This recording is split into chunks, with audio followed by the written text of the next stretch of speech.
ये साल 1881 की बात है। भारत में पहली बार जनगणना हुई थी। सैकड़ों लोगों ने घर घर जाकर करीब 25 करोड़ लोगों से उनके बारे में कई सवाल पूछे। इनमें कई सवाल बहुत ही ज़्यादा पेचीदा भी थे। यह ब्रिटानी हुकूमत की भारत में पहली जनगणना थी। नमस्कार, मेरा नाम है प्रशांत कौशिक और आप देख रहे हैं नज़र टुडे। आज हम भारत की जनगणना की बात करेंगे और इसमें हो रही देरी और कारणों को भी समझेंगे कि आखिरकार भारत में होने वाली जनगणना की देरी से भारत और भारत के लोगों के बीच में क्या क्या समस्याएं उत्पन्न हो सकती हैं, सरकारों को इनसे कितना नुकसान होता है, सारी बातें समझने की कोशिश करेंगे इस वीडियो में। अगले 130 सालों के सफ़र में भारत में काफ़ी कुछ हुआ।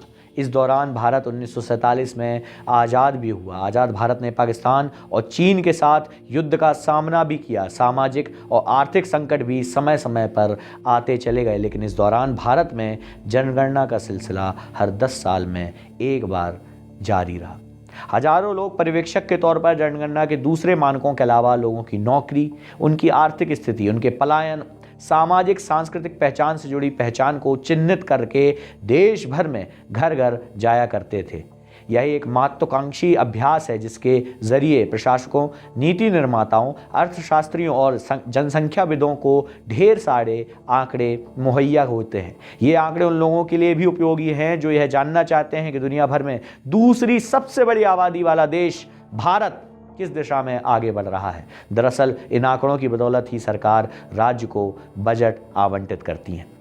स्कूल बनाने से लेकर निर्वाचन क्षेत्र की सीमा को निर्धारित करने में इन आंकड़ों की अहम भूमिका होती है। लेकिन पहली बार ऐसा है कि इस दशक में होने वाली जनगणना में देरी हो रही है। जो भी जनगणना 2021 में होने वाली थी वह अभी तक नहीं हुई है और कब होगी इसको लेकर भी स्पष्टता अभी तक सामने नहीं आई है। विशेषज्ञों का कहना है कि जनगणना में देरी के परिणामों को लेकर वे चिंतित हैं, क्योंकि इससे लोगों को कल्याणकारी योजनाओं से बाहर करने और बजट का अनुचित आवंटन जैसी विसंगतियों के उत्पन्न होने का खतरा उत्पन्न हो जाता है। जनगणना केवल किसी देश के लोगों की संख्या की गिनती नहीं है, यह निम्न स्तर पर निर्णय लेने के लिए जरूरी बहुमूल्य आंकड़े उपलब्ध भी कराती है। भारत की जनगणना अधिनियम 1948 के प्रावधानों के तहत कराई जाती है। इसके प्रावधानों में जनगणना कराने और उसे जारी करने को लेकर समयावधि के मुद्दे पर कोई स्पष्ट निर्देश अभी तक नहीं है। 2020 में भारत जनगणना के पहले चरण में तैयारी कर रहा था कि तभी कोरोना महामारी आ गई। जनगणना को स्थगित कर दिया गया क्योंकि देश में लॉकडाउन लग गया था। प्रशासन को दूसरी चुनौतियों का भी सामना करना पड़ रहा था। तब से लेकर अब तक लगभग 3 साल बाद अधिकांश भारतीयों को कोविड वैक्सीन लग चुकी है। कई राज्यों में विधानसभा के चुनाव भी हुए हैं और जनजीवन लगभग सामान्य तौर पर सुचारू रूप से शुरू भी हो गया है। लेकिन दिसंबर में भारत के प्रधानमंत्री नरेंद्र मोदी की सरकार ने संसद को बताया कि कोविड-19 महामारी के प्रकोप के कारण जनगणना 2021 और संबंधित क्षेत्र की गतिविधियों को अगले आदेश तक के लिए स्थगित कर दिया गया है।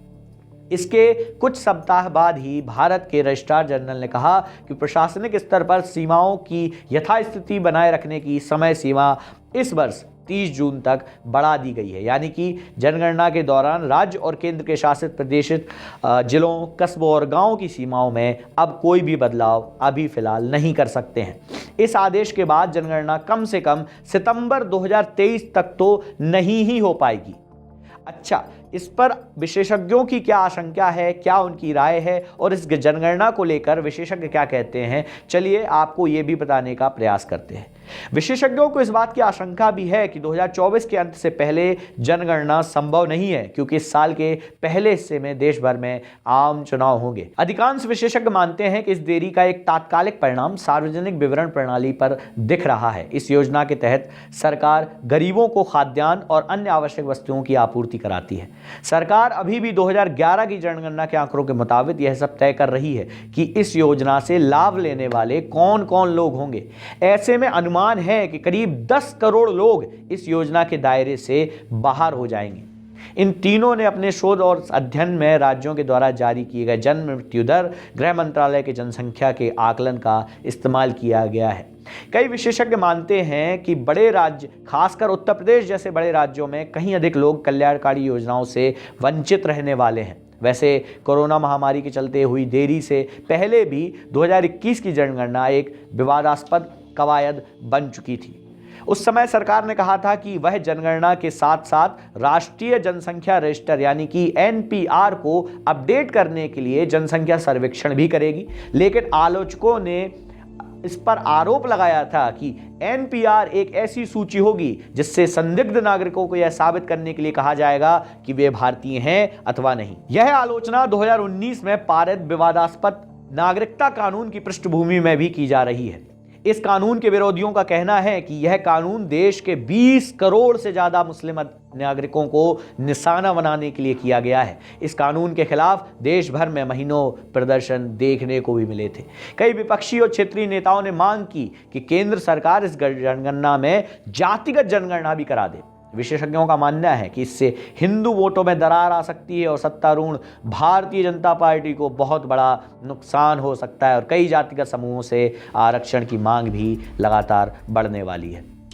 कल्याणकारी योजनाओं का प्रत्यक्ष प्रभाव के अलावा जनगणना कई दूसरे आंकड़े भी प्रदान करती है, जिसमें अन्य महत्वपूर्ण अध्ययन जैसे कि राष्ट्रीय नमूना सर्वेक्षण यानी कि सर्वेक्षणों की एक श्रृंखला जो नागरिकों के आर्थिक जीवन के सभी पहलुओं की जानकारी एकत्र कराती है। इसके अलावा राष्ट्रीय परिवार स्वास्थ्य सर्वेक्षण यानी कि स्वास्थ्य और सामाजिक संकेतकों का एक व्यापक घरेलू सर्वेक्षण जिसके द्वारा स्वास्थ्य सुविधाओं का आकलन किया जाता है, इन सब के सैंपल जमा कराती है जनगणना।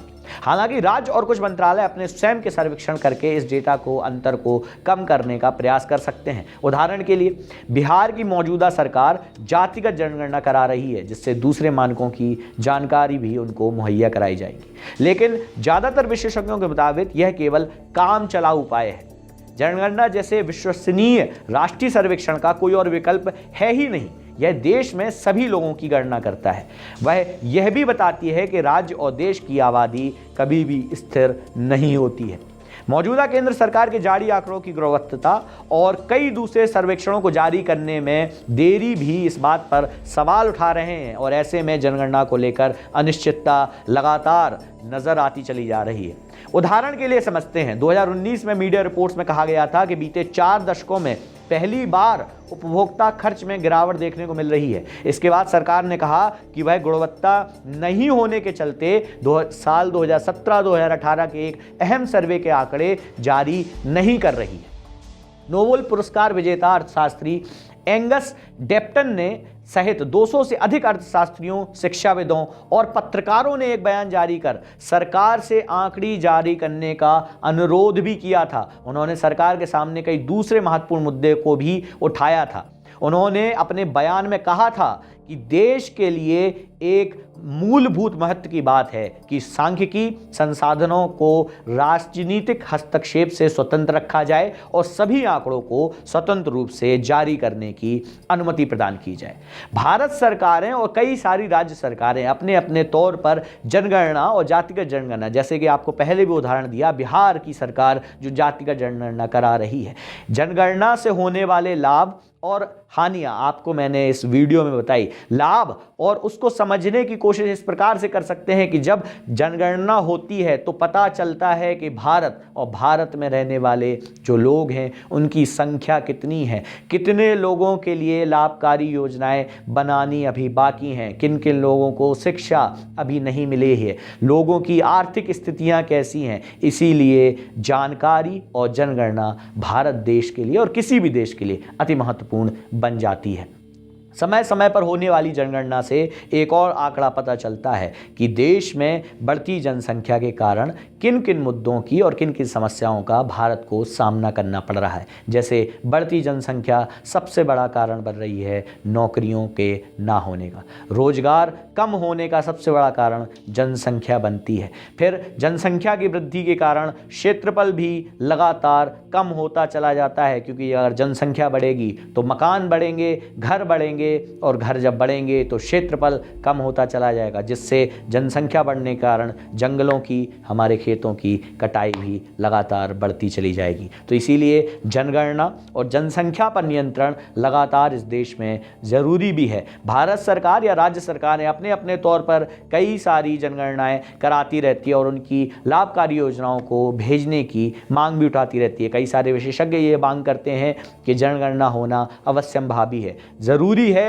और जल्द ही इसको कराया जाए। लेकिन आंकड़े और अभी की जो परिस्थिति है वो ये बताती है कि जनसंख्या यानी कि जनगणना का होना अभी लगभग निश्चित नहीं है और 2024 में होने वाले आम चुनाव यानी कि भारत के प्रधानमंत्री और लोकसभा के चुनावों के बाद ही कोई निर्णय जनसंख्या पर लिया जा सकेगा। निर्णय क्या आएगा, जनगणना कब होगी और आपसे जुड़ी हुई लाभकारी योजनाएं कौन कौन सी हैं, इन सब मुद्दों को देखने के लिए, समझने के लिए देखते रहें नज़र टुडे। वीडियो अच्छा लगे लाइक करें, शेयर करें और सब्सक्राइब करें अपने फ्रेंड्स और फैमिली के साथ। बहुत बहुत धन्यवाद।